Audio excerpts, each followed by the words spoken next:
Hello, everyone. Good afternoon. You've made it to Saturday of our very intense week of panels. Congratulations, and thanks for making it to our panel. The title is Know Your Audience, Diversity as an Actual Path Toward Representation. So if you're in the wrong room, now is your chance to leave.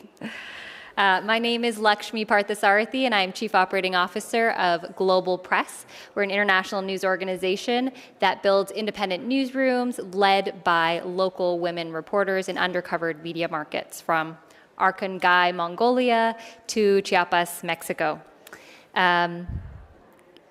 We're actually founded on the ethos of this panel description. So for 17 years, we've been building diverse news bureaus with the goal of producing truly representative journalism. At Global Press, we've developed a range of insights on how to fully harness a representative reporter corps to truly engage local audiences. And today, we'll explore going beyond just representative hiring, for example, to truly accomplishing representative journalism. You know, it's no small feat to put together a representative newsroom. But, you know, going beyond that, once you nail that first step, what does it actually mean to, further engage audiences and to produce representative journalism that truly engages local audiences? Joining me today is an extremely diverse panel with exceptionally diverse experiences. So I am pleased to introduce you to Bobby Ghosh, who is many things, but he's been a local reporter in India. He's been Time Magazine's world editor and Baghdad bureau chief. He's also been the editor-in-chief of the Hindustan Times, among so many other leadership positions. Bobby is currently a columnist on the editorial board at Bloomberg Opinion. Thanks for joining us, Bobby. Next to Bobby, we have Linda Mujuru, who is a full-time senior reporter with Global Press Journal in Zimbabwe. She's been a reporter for the last 6 years, covering stories such as currency devaluation, the mining sector, and human rights. She's appeared on PBS NewsHour, Voice of America, and BBC. And most recently, she began working as Global Press's audience engagement lead in Zimbabwe. Thanks for joining us, Linda. And next to Linda, we have Preethi Nallu. Preethi is the global director of Report for the World, but she's also born in Iran, raised in India, and has lived in 14 countries around the world. Report for the World is a program that matches local newsrooms with talented, emerging journalists to report on undercovered issues around the globe. She's a writer, she's a researcher, she's a filmmaker, and the founding editor at Refugees Deeply. All to say that we have an exceptionally diverse panel with so many exceptional experiences when it comes to representative journalism. So let's get to it. I would love to just open up a question to each of you about, what does representative journalism mean in practice? Who do you want to start? Why don't you start, Me? Bobby? Well, it's the concept of it is not very hard to understand. You want people from communities to tell their own stories. And I've been on both sides of this argument. I've been, if you like, a representative journalist myself. I started working in my community in a small town in southern India as a local reporter. Then I've also been a foreign correspondent where I have had to go to countries not my own, and cultures not my own, to cover stories, particularly conflict journalism, cover war stories. So I've seen, I've been in the practicing end of both practicing ends of this. I think in an ideal world, you want people who most deeply understand, who have a profound feel for what's going on in a situation to tell the stories. And this is not simply about language or whether or not you're born in a particular place, in a particular community, but it helps if you have all of those things. But more important than that, I feel, is that if your experiences inform your journalism, that makes that journalism more powerful, it makes it more effective, and it makes it more honest to the people experiencing that. And I'm glad to say, when you were making the introductions, basically what you were telling the audience is I'm a very old guy because I've had all this experience. But the nice thing about that is that I've been a journalist for now 35 years, and no, more than that, 38 years. And in that period, I have seen that the arc of our profession is bending towards representation. When I started out, it was very rare to see an Indian covering India for an international publication. Now there are so many of us. And that's just one example. So I see that we're heading in that direction, long way to go. We're also seeing a lot more diversity in newsrooms all over the world, which is a wonderful thing. And I feel that diversity is a stepping stone, is a part of the evolution towards representation. I'll shut up now. Thanks, Bobby. Linda, Bobby just spoke about experience being paramount. You've been a reporter in Zimbabwe for the last 6 years. I'm sure you have much to share with us that we can learn from about what it means to practice representative journalism. Thank you, Laxmi. I think as a local reporter, I'm based from Harare in Zimbabwe. There are essentially 3 elements that are important when we talk about representative journalism. The first element is long-term employment, and I think that is really important when you talk about representative journalism. I work from Harare, Zimbabwe. I am employed full-time by Global Press Journal. Our model is that we train and employ local women to write stories from their localities because they better understand that. I better understand the context from Zimbabwe because I live there. But that's not enough. We also need to look at source and story access. There are certain stories that I'm able to write because I'm from that locality. Sources trust me because I also experience what they are going through. I understand the context. I've lived in Zimbabwe for the past 35 years. I understand why certain things happen, the economic context, the political context, and that is really advantageous when we are talking about representative journalism. And the third element is also about engaging the audience in a meaningful way. What do I mean by that? It's really important for sources to identify themselves in these stories and sources to have a chance to give feedback in the story-making process. And that is really key because if sources see that they are being represented, they are able to be part of the story-making process. They are able to influence the type of stories that we write. And that is really key in representative journalism. Thanks, Linda. Thank you. Preethi? Well, those are really concrete examples you came up with, Linda, and that also really resonates with what we do at Report for the World, but I thought I'd take a step back and go back to the concept of diversity as a path towards representation. And so since our conversation yesterday, I was trying to dissect just the term representation itself, right? So diversity is obviously a key first step towards achieving representation, but simply having a diverse workforce doesn't necessarily translate to that, right? So that workforce in a newsroom ought to be able to relay stories that represent a spectrum of ideas and with varied reach. And so then I thought about what does representation mean as a term in itself? It could mean very different things depending on the context. In some cases, representation could mean a shift of focus on a majority of views because only a few privileged minority is being presented in mainstream media. But in the reverse, representation could also mean presenting minority views because they are being oppressed or overpowered by the majority. And then there's yet another situation where representation might mean that we ought to realistically present views that are unfavorable or disagreeable to us because they represent a significant part of a society or community or a country. So to make that a little bit more sort of concrete, I thought I'd speak to what Bobby and Linda talked about in terms of long-term employment, proximity to communities, and things of that sort at Report for the World, one of the ways by which we do that is we provide long-term contracts to full-time salaried reporters within newsrooms exactly for that reason, because it actually gives them the time to be able to shape their career trajectories and while focused on critical areas that are important to the communities that they're from. Thanks, Preethi.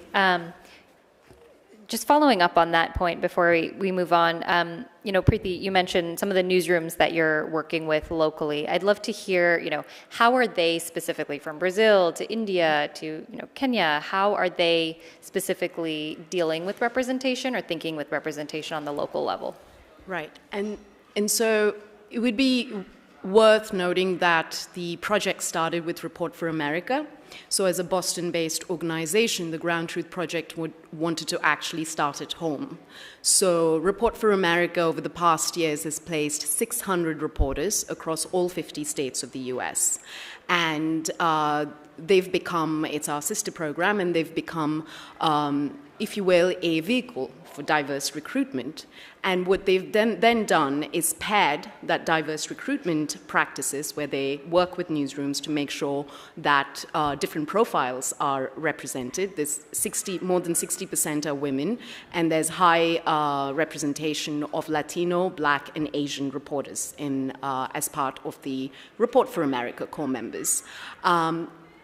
Added to that, they're covering the critical beats that they think are important in their communities, and they stay in their communities and are able to pursue local journalism with reach.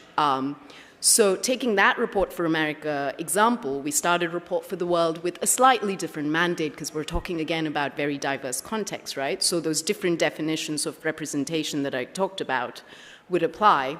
But what we're seeing across the spectrum is that our newsrooms are producing focused beats that are intersectional. So when they are hiring core members that represent different aspects of the issues that they want to cover, as an example, the News Minute in India, it's a women-led, very progressive media outlet operating from Bangalore in the south, covers 5 or 6 states in South India. And they applied to us asking for 3 critical beats: civil liberties, caste, and gender. Really, really key issues, especially in Modi's India. And so the combination of those beats, the fact that these roles are filled by someone from a Muslim background, someone from a Dalit background, and someone with legal expertise, when these kind of beats, intersectional beats, come together, that's, I think, when we're seeing really representation at its fullest. We're also seeing that across in Latin America, but I want to give our colleagues a chance to come up with their own examples. Yeah, no, I appreciate that response. I also think that, who the reporter is obviously a part of the puzzle, ensuring that they're representing the story in terms of their own lived experiences. But I'm curious about, the other side of story production, right? Audience engagement. So, Linda, if you can talk a little bit, I know you've been doing some really interesting audience engagement work and spearheading this in Zimbabwe. Can you tell us a little bit more about what it means to engage your local audiences? Thank you so much, Laxmi. What it means to engage audience is to make sure that the content that we're producing is reaching the intended people. I'll just use this example. So in Zimbabwe, there is a story that I worked on for over 6 months. It was about the use of mercury in the mining process. So we have small-scale miners that are using mercury, a heavy metal that affects the health in the mining process. We follow up because of the long-term employment. We wrote the initial story in 2017, then followed up with a story in 2022. So essentially, the story focuses on how these miners are producing gold using mercury without any protective clothing. The initial story that we wrote in 2017 was targeting the policymakers, people who can actually do something about the use of mercury mining. But the second story, it was following up on the issue when the government had ratified the international convention that focuses on eliminating mercury. But essentially, when we produced the story, we were targeting three key audience. The first one was the international audience, and we partnered with PBS to make sure that the international audience is reached. The second one was the diaspora audience, and we partnered with Quartz Africa and VOA to make sure that the diaspora audience was reached.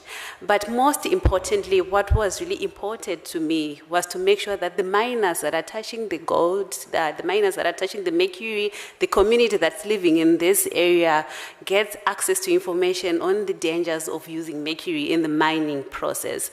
So we partnered with a local radio station that reproduced the story in Shona, which is a local language used in Zimbabwe. We also partnered with Community Radio Association, which is a local community radio association which publishes via WhatsApp groups, via Facebook platforms, and so forth. So these key pieces of information, these key pieces of partnership were really important to make sure that the right audience was reached for this particular story. In this case, the primary audiences that we were looking at were the miners. They needed to know the dangers of using mercury in mining. So when you look at it, each story is different, and each story has a different strategy to use in terms of making sure that the right audience get access to the information. Thanks, Linda. I think, a multi-pronged approach to reaching all of these audiences, using different mediums, different languages, requires, really sophisticated audience engagement strategy. Obviously, a majority of this was offline. And so I think it brings up a lot of questions, especially about partnerships, brand, whether we're willing to actually let go of some of our own brand identity for the benefit of access to information.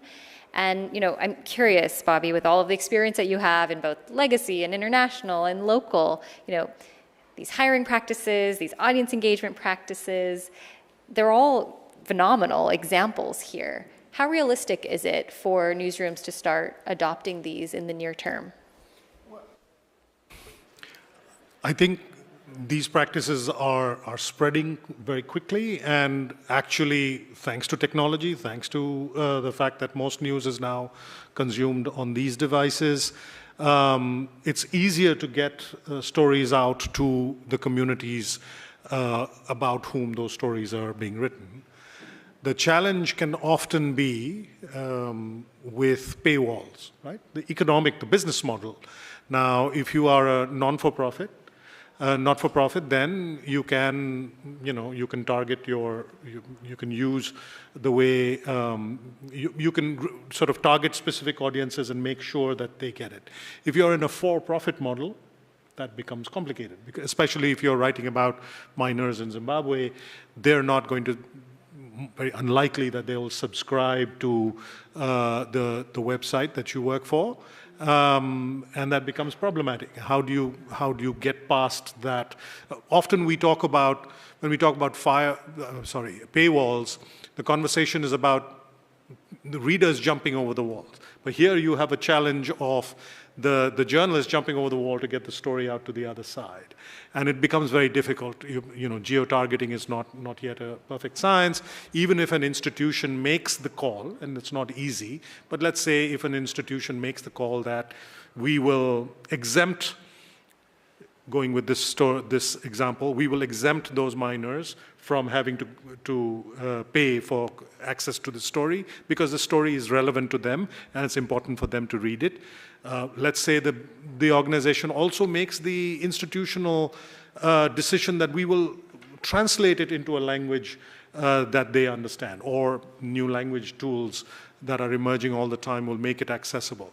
It's still difficult to make sure that the right people are reading those stories.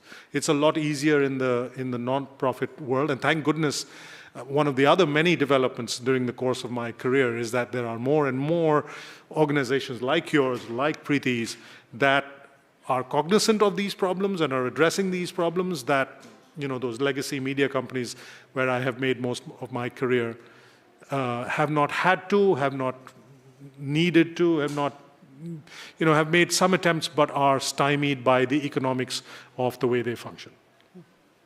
Yeah, you bring up a really interesting point, Bobby, about monetizing audiences, right?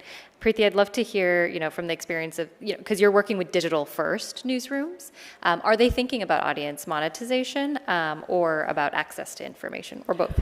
Absolutely. I'll start with the access to information side of things, because I think that's what also creates the dedicated audiences. So we're seeing our local media of different sizes, whether they're serving hyperlocal media serving a community, or whether they're serving on a national scale. They've become really vital sources of access to information for certain communities that are traditionally left out of mainstream media coverage. But we also know that these communities are also the hardest to access, whether it's psychologically, because they have low trust in media, or because of issues with networks. So I'll take 3 examples of how some of our local media partners have reached them and created more engaged audiences. The first example that comes to mind is Agência Mural in Sao Paulo, Brazil, that covers a particular community. And our reporter there is from that community and obviously has proximity, has access. During the pandemic, when the rates were really high and people in that community were basically dying of COVID, they didn't have reliable information, or they didn't feel they had reliable information from the government. And so Agência Mural formed a little WhatsApp-friendly short podcast, and they transmitted it to 2,000 to 3,000 people within that community. So these were younger users that are more, savvy with social media and digital usage of media. But they were able to then transmit that information to their households, so the older members of their household were able to receive that information. And the reason the trust was there was because it was coming from a local source. That's one example where they were able to create more engaged audiences that then wrote back in this WhatsApp group through other channels and said, this is what is happening in this part of the community, and I'd like to provide an interview. So there's that. There's the Tribal News Network in Pakistan, for example, that has sort of increased access to information by training if you will, a form of citizen journalism, but with a lot more of a professional ability to produce stories. So they have trained 35 reporters across these tribal areas with borders to Afghanistan that have difficulty receiving news, again, left out of mainstream coverage. And through this community of dedicated reporters, they were able to build the trust, they were able to find the access, and again, find dedicated audiences and provide, at times, life-saving information. I had a third in mind, which was in Zimbabwe, and this reminded me of the mining story that you mentioned, Linda, because there was a situation where an environmental journalist was covering the impact of a brick company manufacturing bricks on the local ecosystem, including loss of biodiversity. And so there were a number of people in this community that were involved in this brick-making process. So obviously they were hesitant to become sources for the story. Over time, the reporter built enough trust and showed the impact of this sort of enterprise to the point that they created a sub-WhatsApp group that was specifically for this audience. And over time, that audience became much more engaged, understood the impacts, and started to actually propose other story ideas that were environmentally focused. So we're doing an excellent job of access to information, access to communities, creating engaged audiences. But to answer your question about the monetizing, there is still that sort of gap between engaged audiences and audiences that are able to pay, because we are talking about economies where people are just not able to afford to pay for that kind of content. So what the media outlets usually do is they put certain stories that fall into certain remits and geographies behind the paywall and try to monetize that content so that it allows them to do this type of work that's life-saving. Thanks, Preethi. Linda, you are the only local reporter sitting on this panel today. And, some of the examples Preethi was just sharing about audience engagement on WhatsApp, on multiple different channels to engage local audiences are tactics that you've certainly used. But she also spoke about trust, building trust with sources in particular. As just a practical example of how you source your stories, can you tell us a little bit about that process and kind of who you think of when you're reporting a story and what source diversity looks like? Okay. I think source diversity and access all emanates from the work that you do as a local journalist. I'll give the example of the mining story that I mentioned earlier. Because I speak the language, I was able to build trust with the sources over a long period of time. Remember, this is a story that I did over 6 months. I went to the location for the first time, went for the second time, went for the third time, and over a long period of time, I was able to build the trust. And when people trust you, when sources trust you, when they trust you to share with you their experiences, they open up. You get all sorts of information that no one else would really get. And in terms of WhatsApp groups, I just needed to explain that what really informed my strategy in terms of republication of the story wasn't something that we just decided from nowhere. For instance, republication of the story on a local radio station was informed by the fact that the sources trusted me enough to tell me that they use radio as a medium of information access. And they listen to the radio when they are doing their work, and they actually mentioned the actual radio station that they listen to, and we use that platform to, educate them about the dangers of using mercury, and we're able to reach about 4.5 million people who listen to that radio station. They use also WhatsApp to access information. It's so difficult to buy data in my country. It's expensive. People use WhatsApp to access information. So we distributed this information via about 45 WhatsApp groups that people use to access information. So all this is really key, and you cannot really access all that information when sources do not trust you. So it's really important to build that trust, because it opens up avenues to accessing information or distributing information to the rightful people. They share that information because of that trust built over time. So to me, that's a true representation, representative journalism. Thanks, Linda. It's such a concrete example. Bobby, I've been thinking a lot about your experience, whether it was in Baghdad or whether it was, your time in Iran. You were representing Time magazine, but as an Indian man in a foreign country. Tell me a little bit about what it was like to build trust with your sources there, and kind of what was your identity in terms of representing your audience? Well, it varied from situation to situation. It helped that I was a brown man and not a white man. That allowed me to live in what was called the red zone, which is outside the green zone. That gave me a degree of anonymity when I was traveling around Iraq. If I was blonde and blue-eyed and fair-skinned, I would not be able to travel quite so easily. I would have to, I'd have to have a lot of security around me, which would then defeat the purpose. So those things were all helpful.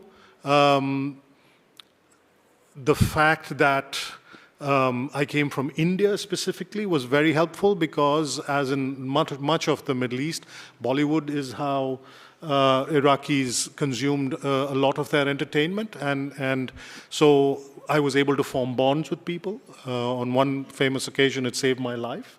A man took the gun off my head because I was able to talk to him about a Bollywood star that he liked very much. So I'm alive because of that man, because of that Bollywood star. So that helped a great deal. But there were also situations where, and this may go slightly against the grain of this conversation, but particularly in conflict situations when communities are at each other's throat, sometimes being an outsider is the advantage, Right? So I was in Iraq from the end of 2002 to the end of 2007, and then some more in 2008. When the civil war started between the Shia and Sunni, there were many situations in which people from each side would not speak to a journalist who they felt represented the other side. No matter how credible that person, no matter how well-intended their efforts, because we had local language reporters as well, but they would come back and say, I can't interview this guy, he won't talk to me, he's Shia, I'm Sunni, and he knows I'm Sunni, he won't talk to me. But he'll talk to you. You're an outsider. So there were situations where not being representative of the communities in the middle of this conflict was helpful. They gave me access, they spoke with me. There were many occasions in which I was interviewing somebody and they would turn to my Iraqi colleague and say, are you Shia or Sunni? And depending on the answer, they'd say, leave the room. You know, so though there are peculiar situations in where I have to say I benefited from not being represented. Fascinating. Before we ask the next question, who is the Bollywood actor? Well, his name was Shami Kapoor, no longer. He was a huge star in the 1950s and 60s and very popular in Iraq for some reason. Well, and sorry, it was Iraq. I had said Iran earlier. It also shows kind of the connections between media consumption around the world, and I think that's something worth considering. Preethi, I know you've dealt with some of these kind of identity challenges. You know, like you have been a reporter in other parts of the world, in Afghanistan as well. Tell me a little bit about that experience.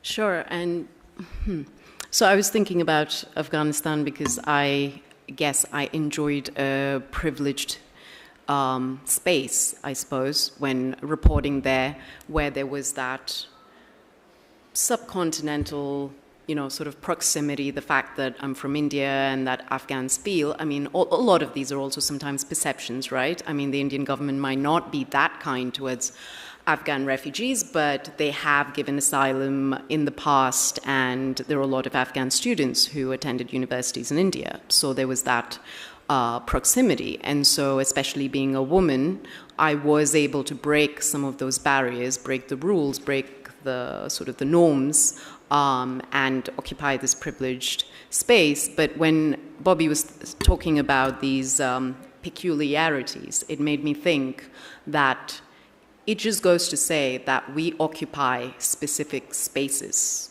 in the spectrum of diversity.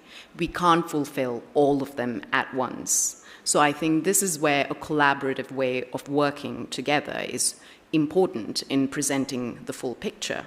So just, again, leading by example, when I joined Report for the World, one of our first inaugural countries was India. So we have extremely strong partnerships with Indian independent media. And of course, the first thing that I thought of was it would be very important to form collaborations with Pakistani media, with Sri Lankan media, with Bangladeshi, and Southeast Asian countries, because it's not just about checking, oh, we're in Asia. What part of Asia are we in? What is the identity or the makeup of the people? And being from an Indian origin myself, I was even more cognizant of that. That's just an example of how we all fall somewhere on the spectrum of diversity, but we need to work together to kind of fill those gaps.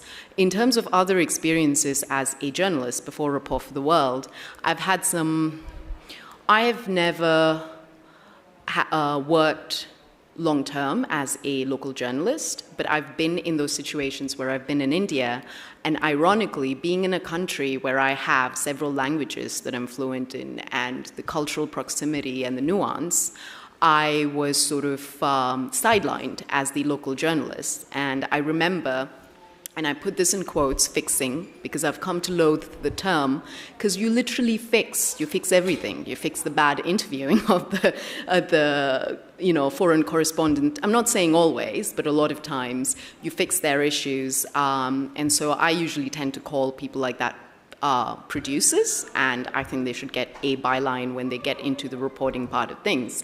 Anyhow, so I became the fixer, And it was a very interesting experience to walk in those shoes just even for a short time. It was extremely frustrating, and I could see the power dynamics. And then, of course, when I go to other countries, even if I'm a brown woman in a southern country, I suddenly occupy a Western status again because I'm the outsider. So there's something about that mentality in journalism that if you're an outsider, the foreign correspondent, you know, the glamorous person who just parachutes in, you get a certain type of treatment. Or even if you live in that country for a long period of time, you get that treatment, whereas when you're local, suddenly you're reduced to something that is more of there's a socioeconomic, you know, kind of power dynamic there, I feel. Yeah, and that's a really important point, the socioeconomic power dynamic. I think when we talk about diversity, we need to think about age diversity, rural versus urban. We need to think about tribal affiliations, caste affiliations, and that requires a really robust representation strategy in just one community alone, let alone an entire country. So, you know, at Global Press, we think a lot about that when we're building news bureaus. We think about diversity in all of its facets when we're building these newsrooms. And, you know, it's not truly representative if you're only kind of representing, you know, only Shia or only Sunni. So I think that, you know, this all makes a lot of sense. Linda, I'm curious, from your experience, seeing people parachute into your country and tell these stories in a very different way, I'm sure, than you do. What are some of the key differences that you see in the storytelling? Certainly, there are a lot of differences when it starts from the angle, the story itself, the story that is told by the journalist. When we have a fixer, we call them fixers as well. Normally, they come at a time of crisis. There's a lot happening before the crisis. There is a coup in Zimbabwe, then we have fixers, journalists coming in looking for fixers. There is an election crisis, journalists come, but it doesn't mean that there isn't a story to tell before this crisis. When the international journalists also come, there is a tendency to write the story ignoring the local journalists, that helping the international journalists write the story. Your byline is not even there. When it comes to sourcing as well, you tend to have a focus on the popular sources, the usual people that are quoted in stories. Let's say it's a popular economist, a popular political analyst, it's a popular person that's known for being quoted in the media. So it's a whole bunch of elements from the stories that are told, from the sources that are spoken to, and to the general recognition of the local journalists that's working within a country. So these are all important elements that need to be recognized in terms of news coverage, that are really key in terms of inclusive storytelling process. Yeah. Okay, well, before I open it up for questions, one last question to the whole panel here. What's next? What should we do about this? What is your kind of call to action to the industry? Well, I think supporting local media is a big part of the equation. It's not the only solution. We're all doing, we all play different parts, and I think we're seeing a positive shift towards that, where we have more sustained, focused reporting coming from different local media with specializations. We're also seeing larger global newsrooms increasingly partner with these local media because they have access to these communities, because they have the nuance and the context. But again, true representation will happen when these different types of media work together in setting the editorial agenda, that it comes bottom up and top down as well. I think, true representation it includes a lot of elements, and I think it's really key to take the steps that are important in order to achieve true journalism representation in the media sector. And I think it's really important to take note of the various elements that make representation important. For example, collaboration. It's really key in terms of collaborating with local media. It's not just about ticking boxes that we have a true representative panel here, but it's also important to make sure that is it meaningful? Is it making any difference? It's not just about having people of different colors. It's not about having men, women, different, but is it making any impact? Is it changing anything? So it's really important that we take the next steps. And I think collaboration is really key. We can never achieve much as Global Press alone, but working together with other organizations, we can really go far. Well, I started off by saying things have improved a great deal during the course of my career. So what I would say is more and faster, please. More power to the likes of your organizations, and if I could wish for something, I'd wish that there were more organizations like yours, and that I would wish more success and expansion for both of your organizations, and for organizations like mine, legacy media organizations. I think again the arc of history is bending in the right direction, and I'd like to see an acceleration of that. I work for Bloomberg now. Bloomberg takes diversity very seriously, and we not just diversity in the newsroom, but also diversity of our sources. So, sorry to be the corporate shill here for a second, but it's true, and I'm very proud of it. The fact that Bloomberg Television, for instance, a couple of years ago, realized that it's a business television station. An overwhelming majority of experts invited to speak on the TV were men. The hosts were. There was diversity, gender diversity, and even diversity of ethnicity among the hosts that Bloomberg could control. We were hiring the hosts. But the guests, the people that were being sent from these Wall Street firms, were overwhelmingly male. So we made a conscious decision that we're going to fix this. We started reaching out to these companies in Wall Street saying, please send some women. You've got women in senior positions. Why are you not sending them to speak on television? And we encouraged them to do so. We went one step further and said, we'll help give media training to the women in your organization. If you feel like, sometimes the pushback would be, well, they've never done TV before, and which is very patronizing, frankly, as if this is some rocket science. But we said, okay, if that's the problem, then we'll give them the training. And we sort of leaned into that and said, and we do this on a regular basis. I'm very proud of that, and I'd like to see much more of that happen. As I said, diversity is not representation, but you won't get to representation without diversity. So that's an important first step. And the more diversity we see, the closer we get to the final goal. Thank you. Okay, I'd love to open it up for some questions. Hi, my name is Anup Kafle. I'm the editor-in-chief for Rest of World, which is quite similar in spirit and mission like your organizations.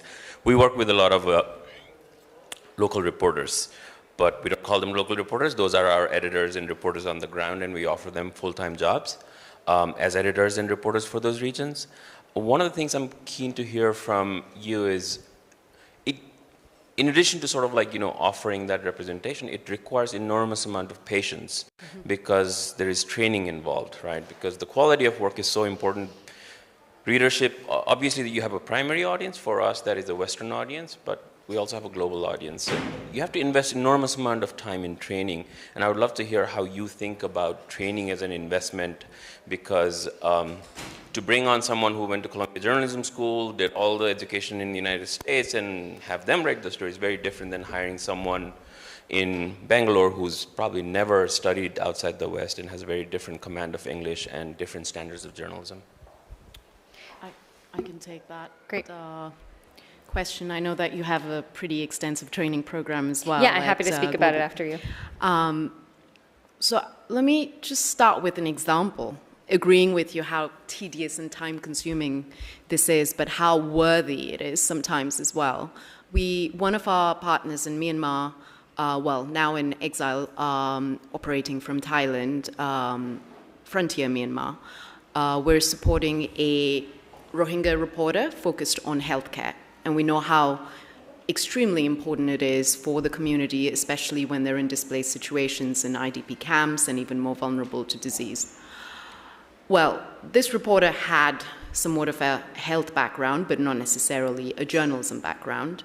And the editor in that newsroom really sort of nurtured these skills over time. But the output that comes out of this single reporter, there's no one else that has that kind of access. So we kind of almost look at it as more than one person. It's a beat that is very comprehensive, but completely agreed that that type of, sort of nurturing of skills is really time consuming, but the yield is multifold is what we see. And we try to recruit newsrooms that have that integrated into their DNA. Side by side, we also provide virtual trainings, whether it's technical trainings, data visualization, or looking at supply chains or other aspects. So what we try to do is customize it based on our core. So now we have 45 reporters. We have a lot of people focused on climate change. We have a lot of people focused on criminal justice. Some are visual journalists. So what we're now trying to do is form peer-to-peer clusters, networks, so that they can start also sharing that information among them. Why did a story work? What methods did they use? Why did a newsletter campaign take off? But what are their technical skills? So what we're trying to do is actually make them leaders in their own right, because a lot of times they are able to share those skills. They come with different skill sets, and also because it is a lot more efficient. And what we're hoping is that this becomes a global resource hub, and they start sharing these skills and ideas reflexively without us having to be interlocutors. So at Global Press, we run Global Press Institute, which is a training and professional development division of Global Press. So regardless of whether you've been a reporter or you've never picked up your pad of paper and pen, you have to go through this 12-week curriculum that we've been running for the last 17 years. There's one thing that we come to this training with, which is that we have a lot to learn from the local reporter's perspective, and they have a lot to learn from us. So it goes two ways, and I think that's critical in any kind of adult learning environment. And it's in no way patronizing. And I think the other thing that you have to consider is language, right? At Global Press, we don't require reporters to speak English to work at our organization. So that means we have to train in local language as well. So that means producing pieces in both local language for a local audience and in English for our US and European audiences. So it really requires a very sophisticated, localized approach to training, right? When we look at Zimbabwe, for example, our training programs examples are going to look very different than our training programs examples in Mongolia. All reporters are coupled with an editorial coach. Again, because at Global Press, we're not doing breaking news. We're doing feature and investigative reporting that really requires a different set of skills than some reporters may be used to practicing in breaking newsrooms. But I think that the number one thing is just kind of mutual respect both ways. The second is local language training. And the third is really understanding that this is an ongoing process. Preethi, you spoke to this as well, like that the yield is significant, but over a long period of time. Hi. First of all, I want to thank you for the work you're doing. I think it's beautiful work that you're trying to give access to the journalistic field to people who are easily overlooked and excluded from it. My question is, do you think that these kind of methods, your methods, could be used closer to home and closer to here in Europe and in America maybe, to increase inclusivity for more invisible or traditionally more overlooked minorities, like to increase neurodiversity within the journalism field or LGBTQ journalism? Do you see translation of your methods into these kinds of problems? So we actually did start in the United States exactly for that reason with Report for America, right? I mean, there are news deserts, but there's a huge crisis with underrepresentation of certain communities. So our very first reporters were Latino reporters who were covering specific neighborhoods in Dallas, for example. Was it Dallas, Wilson? Yes, Dallas, where they had a unique access, where they had the language, but it was a community that was underrepresented. And we also have other representations, for example, Native American reporters in their ancestral lands looking at, issues that are, that is the biggest news desert in the US. So we started there, and it's been interesting in this festival. This morning, we had an Italian reporter talk about what's the global north, what's the global south. Let's face it, these are very reductive ways of looking at it. When I say north, south, west, east, I'm thinking geographic. I'm not thinking economic. So there is absolutely a huge, immense need here in Italy for local media. And there are initiatives like focused on migration, focused on certain thematics that are really struggling. So yes, absolutely, that model could be replicated in Southern Europe. We are in Eastern Europe because there is a similar situation there.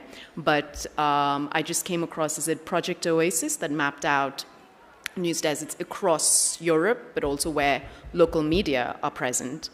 I'm starting to look at that to get an understanding of what the needs are. Yeah, I would just add that, these issues are the same around the world, right? The people who represent these stories matter. The words we use to represent these stories matter. The sources identifying with the stories so that they trust the journalism. It doesn't matter if it's Zimbabwe or here in Italy, it's all the same. So I would say the same things can be applied across newsrooms around the world. Thanks for that question. Okay, with that, this wraps up our panel. Thank you so much for attending, for your questions, and thank you to my panelists for your rich experiences. Thank you for having us.